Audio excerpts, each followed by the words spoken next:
मैं कांग्रेस पार्टी इसलिए ज्वाइन कर रहा हूं कि मुझे ये महसूस होता है कि इस देश में कुछ लोग, वो सिर्फ लोग नहीं हैं, वो एक सोच है।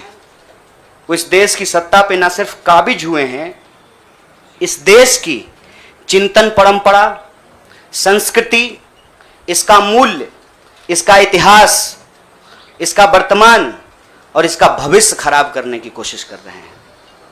वो जो सोच है, उस सोच के बारे में आप अपने आप समझ जाएंगे, क्योंकि कहीं मैंने पढ़ा था कि आप अपने दुश्मन का चुनाव कीजिए, अपने विपक्ष का चुनाव कीजिए, दोस्त अपने आप बन जाएंगे।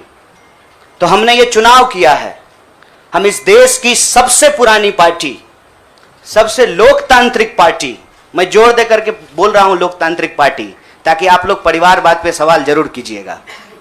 लोकतांत्रिक पार्टी में हम इसलिए शामिल होना चाहते हैं कि हमको लगता है, और सिर्फ हमको नहीं लगता है, इस देश के लाखों करोड़ों नौजवानों को यह लगने लगा है कि अगर कांग्रेस नहीं बचा तो देश नहीं बचेगा।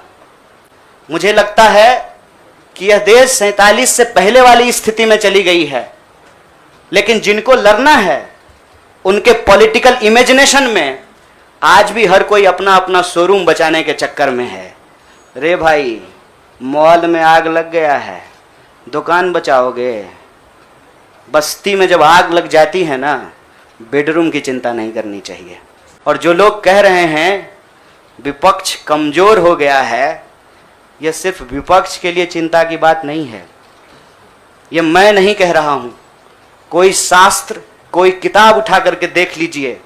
जब विपक्ष कमजोर हो जाता है, सत्ता तानाशाही रुख अख्तियार कर लेती है।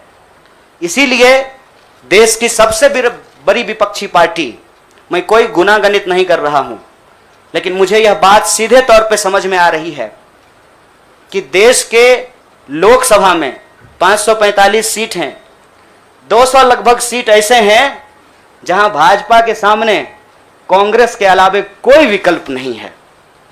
मैं ये नहीं कह रहा हूं कि मेरी जिम्मेवारी सिर्फ एक पार्टी के लिए है, लेकिन जो पार्टी सबसे बड़ी पार्टी है, सबसे बड़ी विपक्षी पार्टी है, उस पार्टी को अगर नहीं बचाया गया, अगर बड़े जहाज को नहीं बचाया गया, छोटी छोटी कश्तियां भी नहीं बचेगी। इसीलिए, और मैं जब यहां बैठा हुआ हूं, मेरे इतिहास को, मेरे वर्तमान को लोग देख रहे हैं। बहुत सारे सवाल हैं, वो आएंगे, उनका जवाब मैं दूंगा, लेकिन यह जो ऐतिहासिक जिम्मेवारी है, उस जिम्मेवारी से मैं अपना मुंह नहीं मोड़ सकता हूं। मैं जहां पैदा हुआ, जिस पार्टी में पला बढ़ा, उसके प्रति मैं आभार व्यक्त करता हूं। उसने मुझे सिखाया, पढ़ाया, लड़ने का जज्बा दिया है। लेकिन उस पार्टी के साथ साथ मैं उन लाखों करोड़ों लोगों को भी धन्यवाद देना चाहता हूं जो किसी पार्टी से जुड़े हुए नहीं थे।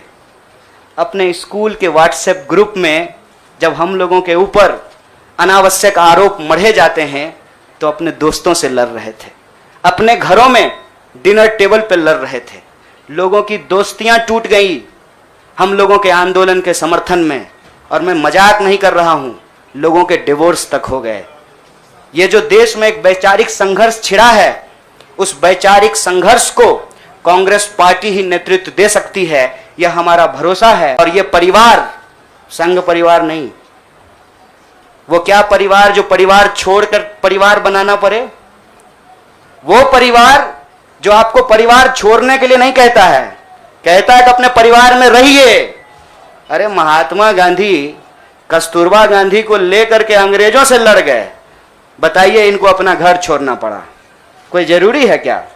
घर परिवार के साथ रहना है। डॉक्टर बाबा साहब भीमराव अंबेडकर भी अपने परिवार के साथ रहते थे। आप जितने बड़े लोग हैं उनका इतिहास उठा करके देख लीजिए, सब लोग अपने परिवार के साथ रहते थे। वो परिवार छोड़ करके बनने वाला परिवार नहीं। न्याय, बराबरी और संघर्ष के लिए इस परिवार में मैं शामिल हुआ हूं। सभी सदस्यों के प्रति, देश के अंदर फैले हुए लाखों करोड़ों कार्यकर्ताओं को अपना आभार व्यक्त करता हूं। बहुत बहुत शुक्रिया।